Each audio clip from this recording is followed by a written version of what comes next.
जय जगन्नाथ जय जगन्नाथ। आनंद आपण भल कि मार्क रखिए। आपण जिते आनंद थे से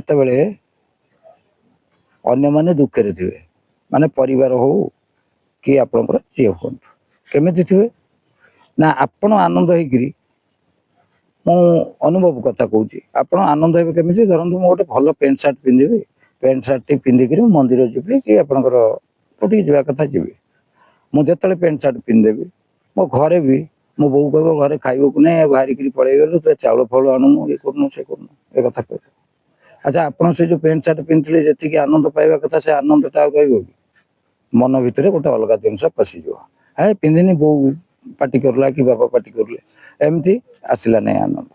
तेणु आनंदटा केवल प्रभु पाखे अच्छे प्रभु जदि चाहिए आनंदटा आपको देपारे केमी आनंद देवे रामकृष्ण परमहंस गुरुजी था कतिकी अन्य बहुत शिष्य शिष्या जाती आप जानी किंतु दिने गोटे उशृंखलित माने जोटा कि आपणकर धर्म विरोधी टिके धर्म कर्म कथा कौन कौच जोटा कि आमर विज्ञानवादी भली से तो थे जड़े कले रामकृष्ण परमहंस को पचारे सब गले देखिले कौन एमती कहते कौन एमती कहते हाथ मार दौरान पद दिपद भल कथा कहते कौन एमती गोटे बेपार चलती ये सब ये जिन ठीक नुहे एमती भाविक रही रामकृष्ण परमहंस आंक भावनाटा ये जो भद्र व्यक्ति जाइए भावनाटा को सी अलरेडी जानिले जानीदेवे नहीं ना सी कौन माने से कौन आम तुम भली होती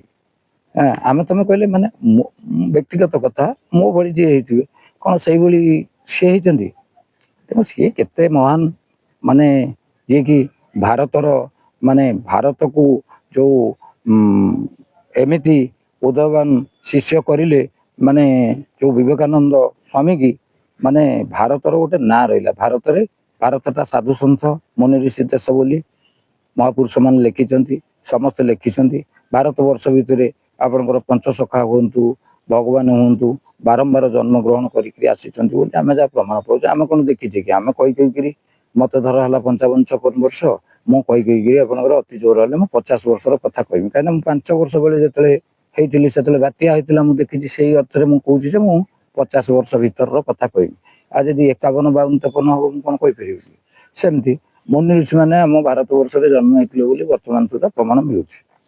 आप अयोध्या कहतु अयोध्या है राम भगवान जन्मभूमि आपंकर एपटे मथुरा गोप वृंदावन कहतु भगवान श्रीकृष्ण जन्मभूमि खेल लीला भूमि।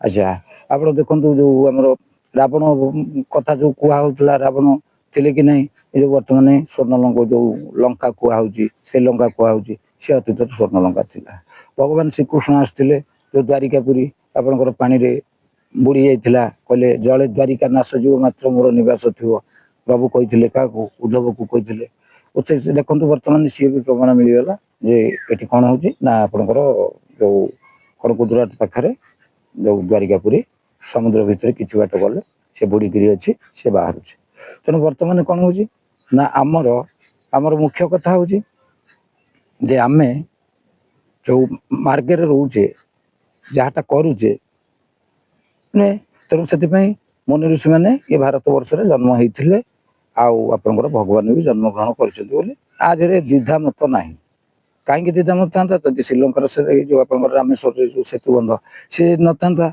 राम आसते बोली विश्वास करते कहीं बर्तमान जुगटा आमर हो जाए ना कई कथा को विश्वास एत शीघ्र कर उचित नुह कारण विश्वास जो मैंने कर ठकी जाइए तो ठकी जाते से कथाटा जो आम लोक लोचन को आसला आम मैंने जो जानिले विश्वास करवाटा आम क्षेत्र में विश्वास करवाटा थिले आम क्या विश्वास करवानी कहीं आम गोटे लिस्ट समस्त नहीं गले कमी नहीं गले कहीं गोटे लिस्ट आम नबार आम ने कौन ता भर विश्वासी लोक अच्छा अविश्वास तो जी करला 100 जन अविश्वासी 100 जन लोक सहित आम विश्वास सहित मिसवा ता भर अविश्वासी हुए तो 70-80% कि 90% हो जाए 10 जन विश्वासी लोक थे से 10 जन भी लुचिगले कहीं लुचिगले ना आपंकर जो 3 तुंडारी छेली कुकुर मुझे देखिली छेलीटा मु छेली कहमी ଯଦି ଆଉ 2 ଜଣ ମିଶିକିରି କି 3 ଜଣ ମିଶି କହିବେ କୁକୁର, ତାହେଲେ ମୁଁ ଯଦି ଆପଣଙ୍କର କୁକୁର ବୋଲି ନ କହିବି, ତାହେଲେ ଏଇ ଯୋଉ 3 ଜଣ ମୋ ଉପରେ ଅତର୍କିତ ଚଢଉ କରିବେ। କୁକୁର କହ, ତୁ କଣ କୁକୁର କହୁଛୁ? ଯଦି ମୁଁ କୁକୁର 3 ଜଣ କହିବେ, 3 ଜଣଙ୍କ କଥାଟା ହଉଛି ଆପଣଙ୍କର କାର୍ଯ୍ୟକାରୀ ହବ। କଣ ନା 3 ଜଣ ଯାହା କହିଛନ୍ତି ସେଟା ପ୍ରକୃତରେ କୁକୁର, ଇଏ କହୁଛି ଛେଳି। ବର୍ତ୍ତମାନ ସମାଜ ଏଇଆ। ତେଣୁ ଏଠି ଆପଣଙ୍କର ଯୋଉ କହିଲି 100 ଜଣଙ୍କ ଭିତରୁ 10 ଜଣ ବିଶ୍ୱାସ ଥିବେ, ସେଥିପାଇଁ ଆଉ ବିଶ୍ୱାସର ସତ୍ତା ବି ରହିଲାନି। ତ ଯାହା ତ ସମାଜ ତ ହେଇଛି, ଯାହା ଆପଣ ମାନେ ଜାଣନ୍ତି କେତେବେଳେ କଣ ହେବ, ଆମର ଟିକେ ପ୍ରଭୁ ପୁରେଇ ଦଉଛନ୍ତି କହି ଦଉଛୁ, ସିଏ ଅଲଗା କଥା। ରାମକୃଷ୍ଣ ପରମହଂସଙ୍କୁ ପଚାରିଲେ, କହିଲେ ରାମକୃଷ୍ଣ ପରମହଂସ ଜାଣିପାରିକି କହିଲେ, ଆଉ କଣ ବାବା ତମେ ଆସୁଛ କିଛି କହୁନା? କଣ ତମକୁ କହିବି, ତମେ କଣ କଣ ତମେ ଜାଣିଛ ଯେ ତମକୁ କହିବି?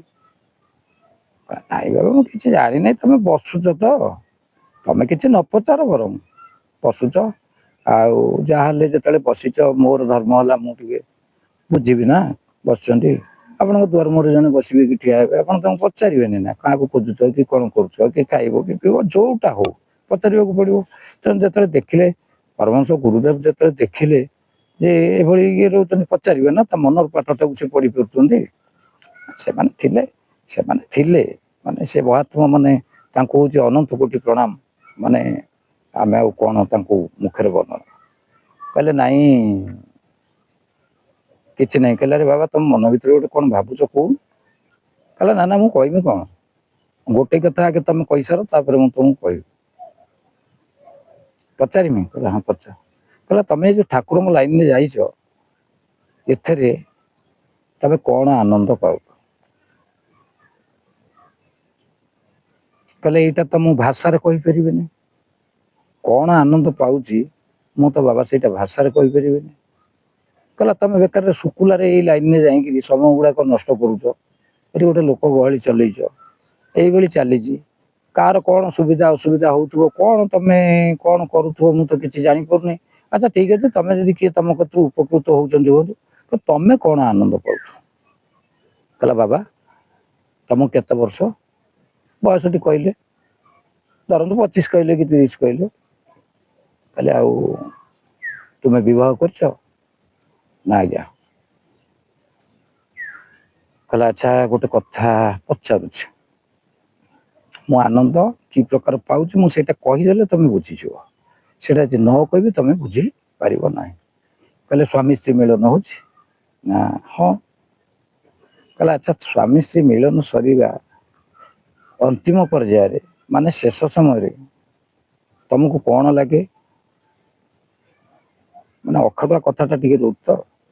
କହିଲା ଭଲ ଲାଗେ। କହିଲା ନାଇଁ ଭଲଟା କେମିତିଆ? ଭଲଟା କେମିତିଆ? କହିଲେ ଭଲଟା ଭଲ ଲାଗେ, ଆଉ ସେଇଟା କଣ ମୁଁ ଆଉ କହିବି କଣ ତମ ଆଗରେ କହିବି, ମାନେ ଡିହାଳିଆ ପିଲା ତ। କହିଲା ମୁଁ କଣ ତମ ଆଗରେ କହିବି? କହିଲା ଆରେ ବାବା ମୁଁ ସେଥିପାଇଁ କହୁନି, ମୁଁ ତମକୁ ମୁଁ ଯୋଉ ଆନନ୍ଦ ପାଉଛି ସେଇଟା ତମକୁ ବୁଝେଇବା ପାଇଁ ପଚାରୁଛି। ଆରେ ତୁମେ ତୁମର କଣ ଆନନ୍ଦ ପାଇଲ ନ ପାଇଲ ମୋର ସେଥିରେ କିଛି ଇଏ ନାହିଁ। ତମକୁ ମୁଁ ଜାଣିବାକୁ, ଆନନ୍ଦ ଯୋଉ ଜିନିଷ କି ଜିନିଷ ମୁଁ ଆ ଦେହରୁ କଣ ପାଉଛି ସେଇଟା ତମକୁ ଜଣେଇବାକୁ ଚାହୁଁଛି। କାରଣ ଆନନ୍ଦଟା ମୁଁ କି ପ୍ରକାର ପାଉଛି ସେଇଟା ଦେଖେଇ ପାରିବିନି। ମୁଁ ଯୋଉ ଆନନ୍ଦଟା ପାଉଛି ସେଟା ଦେଖେଇ ପାରିବିନି। ତେଣୁ ତାକୁ ମୁଁ କହିଲେ ତମେ ଅନୁଭବରେ ଜାଣିବ ଆନନ୍ଦ ଜିନିଷଟା କଣ। କହିଲା ହଁ। କହିଲା ଆଉ ତମର ଯେତେବେଳେ ଚରମ ସମୟ ସରିଯାଏ, ମିଳନର ଚରମ ସମୟ ସରିଯାଏ, ଯୋଉ ସମୟରେ ତମେ ଆନନ୍ଦ ପାଅ, ସେଇ ଆନନ୍ଦଟାକୁ ମତେ ଟିକେ ମୁଖରେ କହିଦେଇ ପାରିବ କି କି ପ୍ରକାର ଆନନ୍ଦ ପାଅ? କହିଲା କି ପ୍ରକାର ଆନନ୍ଦ? ମୁଖରେ କଣ କହିବି, ଆନନ୍ଦ ପାଏ ଆଉ। କହିଲା ମତେ ଯୋଉ ପଚାରୁଛ ଏଇ ଯୋଉ ଠାକୁରଙ୍କ ନାମ ଧରିକିରି କଣ ଆନନ୍ଦ ପାଉଛି, ଏତେ ଲୋକ ବସେଇ ଏତେ ଇଏ କରି ମତେ ଯୋଉ କଥା ପଚାରିଲା, ଆମ କଣ ପରମହଂସ କଣ ରାଗିକିରି କହୁଛନ୍ତି କି? ଧୀର ସୁସ୍ଥେ ବୁଝେଇବେ ନା। ଗୁରୁ ବା ଗୁରୁ ଶିଷ୍ୟକୁ କି ଗୁରୁଙ୍କର କାମ ହେଲା, ମାନେ ଶିଷ୍ୟକୁ ଆପଣ ଦେଖିବେ ଯୋଉଠି ସବୁ ପାଠ ପଢଉଛନ୍ତି ଟିଉସନ ମାଷ୍ଟର, ଆପଣ ଦେଖିବେ 10-20 ଜଣ ଟିଉସନ କରୁଥିବେ, ମାନେ ଜଣେ ଜଣେ ମାଷ୍ଟର ତା ଭିତରେ ଥିବେ, ସେ ବାଟିକିରି ପିଲାଙ୍କୁ ପେଇ ଦେବେ। ବୁଝିଲେ କି? ଗୁରୁ ହେଲେ ସେଇଭଳିଆ, ସିଏ ଯିଏ ବାଟିକିରି ପେଇଲେ ସିଏ ବି ଟିଉସନ